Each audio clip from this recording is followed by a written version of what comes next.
ગોપી મંડળની માતાઓ અને બહેનો દ્વારા જે મંદિર નવનિર્માણનું જે ભગીરથ કાર્ય હાથ ધરવામાં આવ્યું છે તેના સંદર્ભમાં ગયા વર્ષે અમદાવાદની અંદર નવરાત્રી દરમિયાન બનેલી એક સત્ય ઘટના, એક 63 વર્ષના કાકા, ગરબાનો બહુ શોખ, એક દિવસ અચાનક ગરબા ગાતા ગાતા એ કાકાને હાર્ટ એટેક આવે છે.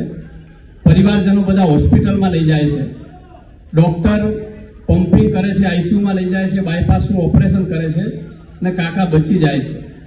થોડા દિવસ હોસ્પિટલમાં રાખે છે અને પછી રજા આપવાની હોય છે.